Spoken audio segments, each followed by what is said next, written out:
am thrilled to introduce Holly. I'm so excited that she's with us today. She's an amazing business photographer, you guys, so you're going to love what she's got. Holly started as a kid with a Polaroid camera, always watching her grandpa with his big fancy film cameras. Flash forward to college, and she fell in love even more deeply with photography through film and darkroom experiences, watching the magic happen. A short stint in photojournalism came next, and then she ventured into weddings and family portraits. Native Light Photography started in 2015 after Holly decided to focus on serving the business community in the Seattle area. The name is in honor of her Native American heritage as a registered member of the Eastern Shawnee tribe of Oklahoma. It also reflects her style of photography to emulate the native environment. At times that's bright and formal in the studio, and other times you'll see a very natural light look and feel. When Holly's not photographing amazing people and businesses, she spends her time adventuring with her husband and helping their two kids grow into amazing young adults or relaxing with their two cats. So please welcome Holly Margell. Thank you, Candy. Thank you, everybody who's here in the room. I appreciate you. So I put together a overview, short and sweet class for smartphone photography because let's face it, it's what we have. It's the best camera you have is the one in your hand. And I'm teaching as well as being a photographer. And right now I can't be a photographer, so I can be a teacher. And I appreciate this opportunity. Brenda, would you mind allowing me to share my screen? You can share it at any time, Holly. Okay, great. Thank you. I wasn't sure. All right. Okay. I'm going to get started. And what I'd like to do is go through the slides and then hopefully have time for questions, because I'm sure there's at least a couple of you who have a burning question or something that bugs you that you can't figure out. And I love troubleshooting. So let's get started. The key to better or great photos has to do with two key elements, and that is good lighting and good composition. But there's a secret ingredient, and that secret ingredient is starting with asking yourself why. Why are you going to take this photo, and what do you need it for? For example, people in your industry might need it for Jordan, you might need to sit in on this class. Social media marketing. You might need it in your estimates for clients. You might need to be able to show them what's really broken or prove that they need your services. And so knowing your intention will help guide you to know which photos you actually want to take. All right, the most common photo I see, the mistake is a blurry photo. So let's go from this, can't really tell what that is, to something like this. And we're gonna do that not just by not taking a blurry photo, but by exploring lighting and composition. All right. There's two ways to work on lighting with your smartphone. The first is to edit or adjust your lighting when you're in camera mode. This could be something as simple as moving to a part of your shop or your office where the lighting is actually better and brighter. It could also be adjusting the light on your smartphone before you take the photo. iPhones allow you to adjust your lighting with the tap of a finger. It also chooses your focal point and also allows you to adjust, for example, when you're in portrait mode. Some Android cameras also allow you to do this with a simple like toggle level once you press your photo on the screen. Sometimes that will come up. And then last but not least, you can also change your lighting in edit mode later. Here's an example of what I'm talking about. And this is from an iPhone 10. So on the left, we have the photo of the plant on the floor, and you can see the lighting isn't great. So you could go into portrait mode and try out some of the preset lighting functions before you take the photo and fix it right from the start. Or you could fix it when you're in edit mode, and that means opening up your photo after you've taken it and going to the edit features. And again, this is for the iPhone. Samsung Galaxy phones and some other Android phones have these features built in. I just can't possibly know how to take all of those examples for a class like this. So look for edit. All right, and some phones like the iPhone and some Android phones allow you to do more than just that toggle switch up and down, bright and not so bright. You can adjust every little detail. You can adjust the highlights, meaning bringing, maybe you've taken a photo outside and the whites are just too bright and the color saturation's off. You could adjust your highlights by bringing them down. You could adjust your shadows by bringing them up so things shadowed are brighter, or you could adjust the overall brightness. Now, contrast is something that helps, especially with situations where the lighting is maybe just kind of too soft and the colors aren't quite vibrant. You can adjust those finer details as well. All right, I hope you're all still with me. We're going to talk about composition, and I'm going to speak to this, and we're getting close to the end, so we'll be able to answer questions as well. So I like to start with the rule of thirds. The rule of thirds, kind of the best way to describe it if you don't know what I'm talking about, is if you were to draw a tic-tac-toe grid over the screen of your camera where you have 3 squares across the top, the middle, and the bottom, that grid will help you with your composition and where you want to frame, if you want to center your image or your part or your car, or if you want to give it to the side. For example, you might want to add text for a social media post. In that case, you're going to want the subject of your photo to come over in the side to leave room and space for that text overlay. The other key to composition is thinking about your background. You know, background matters. If it's too distracting, your photo and the purpose of your image is not going to come through. So going to a simple background situation, whether it's the floor or the exterior of a building, can help a lot. And then perspective, right? The angle and the perspective matters.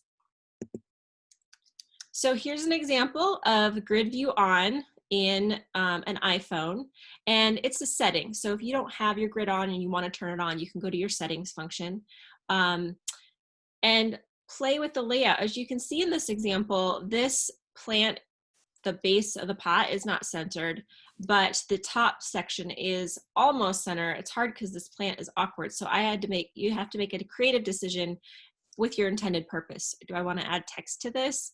How do I want to use it? That's going to determine how the composition works.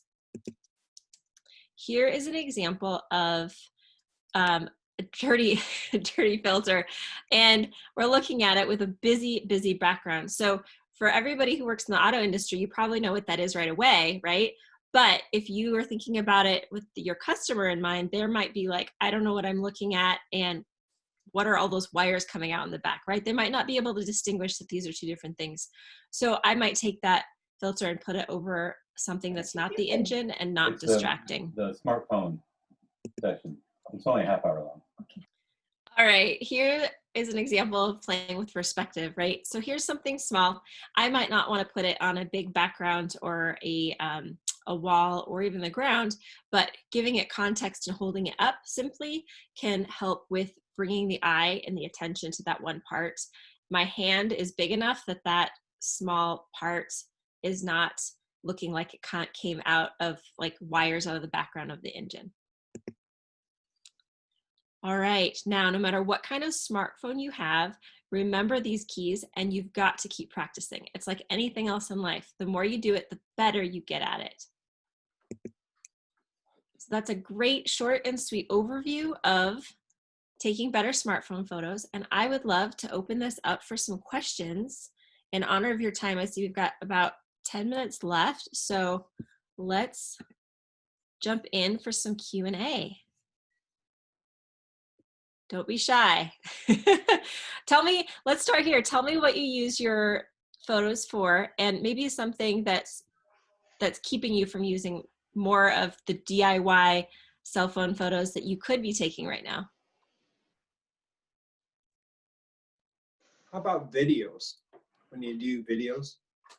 Yes, great question. So a lot of the rules that apply for better photos apply to video, except that you have the extra challenge of audio, right? So the audio, the built-in audio to your phone is pretty good if you're inside and you're talking, you know, into the camera at arm's length. But if you're outside and there are things like wind, that's going to mess up your audio. If you're in the shop and somebody's running a tool, that's gonna take over the audio feed, and it's gonna make it really hard for anybody to hear you. So you can actually buy little USB mics that you plug into your smartphone to make that audio a lot better. So with video, think about your light, think about your purpose and intention, and put yourself in the best position before you start your video. Videos are super hot on social media. So if you want to get the most attention on Facebook and even with Instagram stories, you can also share videos on LinkedIn. It just depends on what platforms you want to use. They get more attention than still photos do. Hey, Holly. Yeah. I have a question. So what do you recommend time-wise on those videos? 5 minutes, 10 minutes, 2 minutes, 30 seconds. What is your recommendation? That's a great question, and it really depends on the platform you're going to share it on. Most people have a shorter and shorter attention span on like Instagram and Facebook. So I recommend keeping it at about 30 seconds. If you have something you want to say you cannot say in 30 seconds, give yourself a ramp up or like a teaser, like, hey guys, on Tuesday at 12, I'm going to show you blah, blah, blah, right? And give yourself some promo lead in, and then keep it at like 5 minutes, because, you know, people's attention spans are short. I have one. Yeah. So we're using digital inspections, and one of the hardest things for us to get sometimes is a picture of an oil leak or an oil drip, because the angle's all weird, and you try a flashlight and you try a drop light. What suggestions do you have in a scenario where you're trying to capture this leak, but every picture you take, it just doesn't turn out? Or is it a lost cause? I would say it depends on how patient you are and how many tools you can pull into your space. So you mentioned the flashlight, which is awesome. If the flashlight is too bright and it's just like too much, so I'm envisioning under the car, dripping. Your car's probably up on a lift, but even then, capturing motion of a drip is really challenging with the smartphone. That's where a pro camera can really help.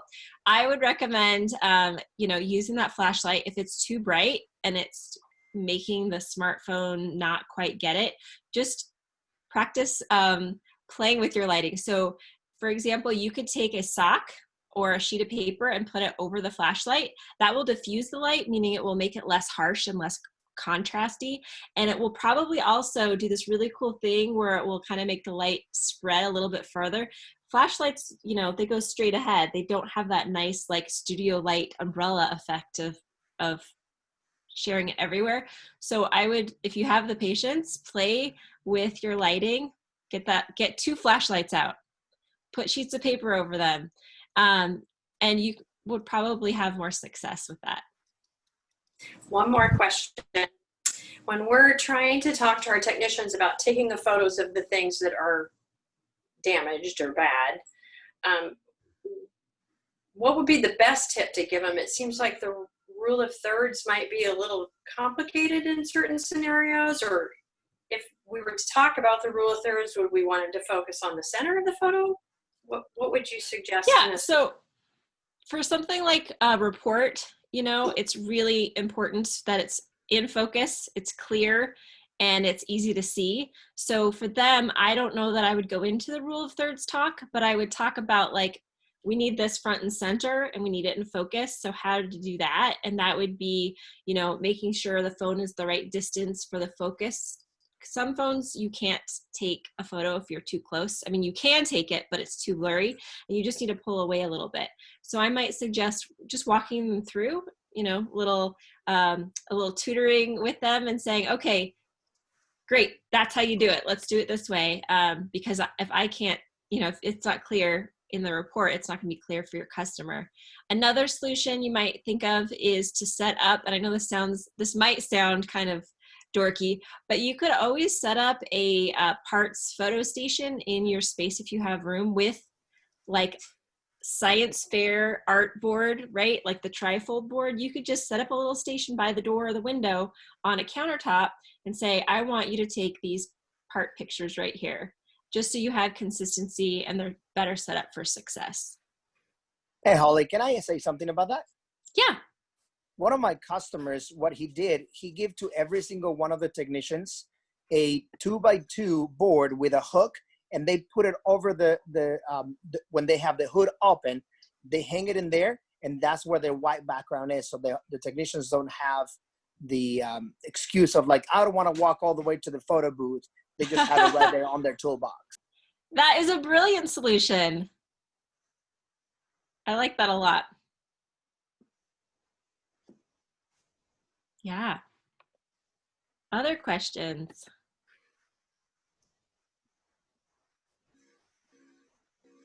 Don't be shy. There's got to be at least one more. How about when it comes to promoting your business? Are some of you using your photos in ads? Brian's been doing a lot of that, and so is Candy. I see them both a lot on Facebook. Brian actually uses his kids, so. I got to get my money out of them somehow. That education's killing me. Oh, you know what?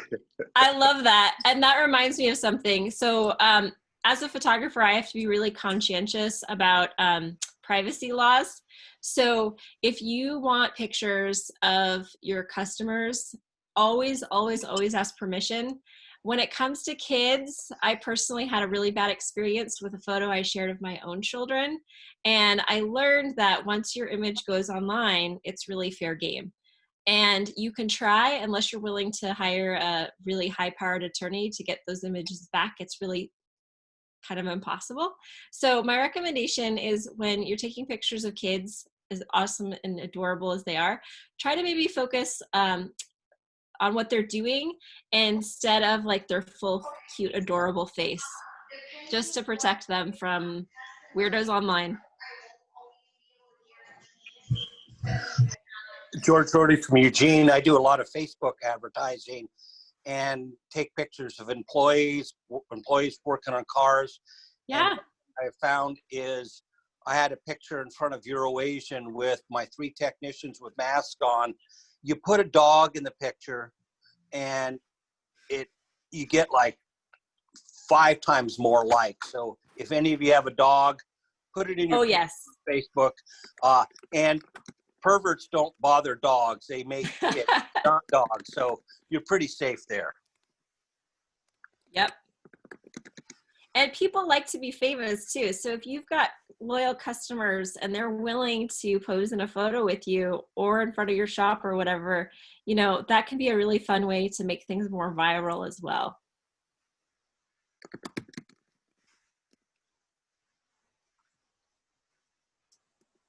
Got time for one more question there? Yes. Anybody else? There's some good stuff in the chat here. Let's see. Jennifer has a release that customers can sign when taking their photos and videos. That is a really smart move. I recommend that. If you don't have one, talk to Jennifer. I just think that's a good standard practice to have. It's better than just a verbal, right? And then when you do hire a photographer, most photographers have contracts, or they should have contracts available.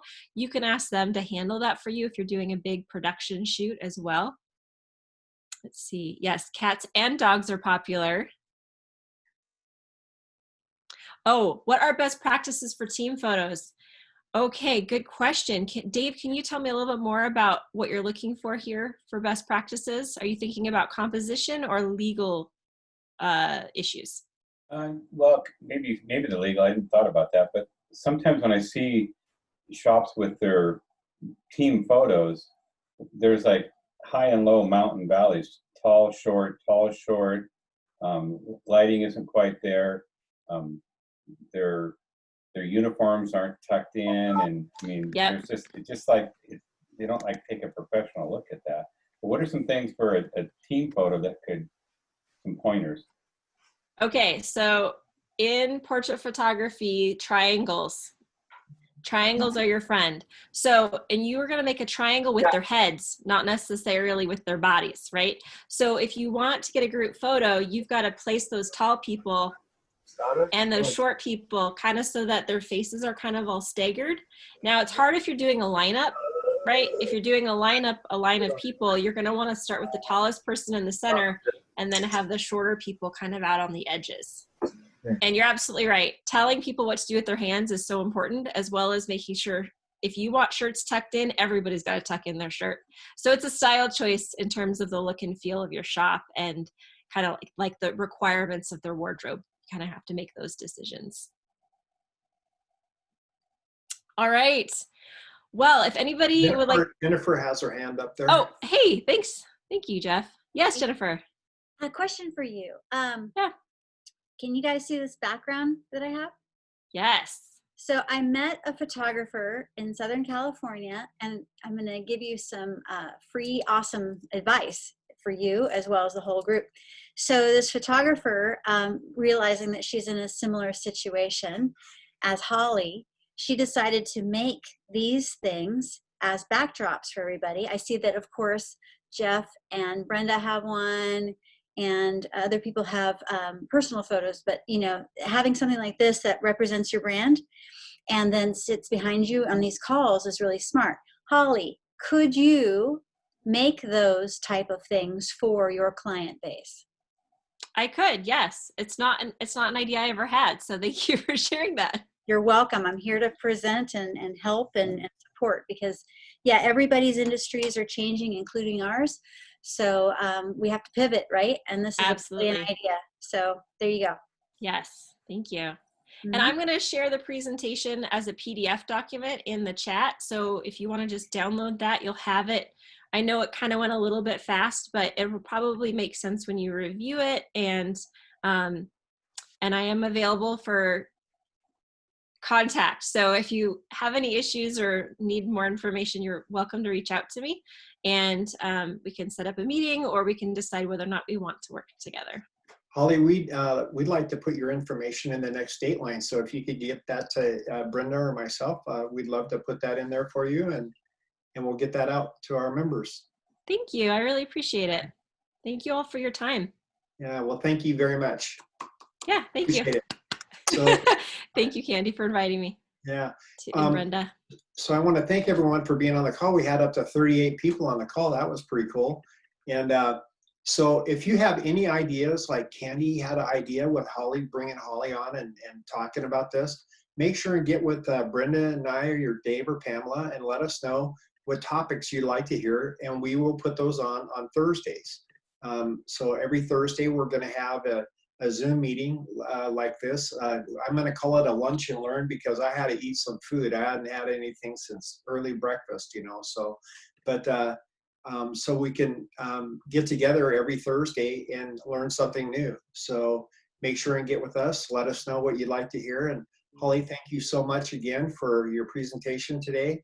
And thanks everyone for being on. And we will see you next Thursday. Thanks, Jennifer. Thanks, everybody. Thank you. Hi, guys. Make sure if you need anything, you call ASA first. We'll be here for you. Do you have any sanity for sale, please? I just want a cup or two. I look forward to presenting on the 11th, Brenda. The 11th, I'll be doing a video class. Hey. Nice. Yeah. So see you all there. Love you all. Thanks, Jennifer.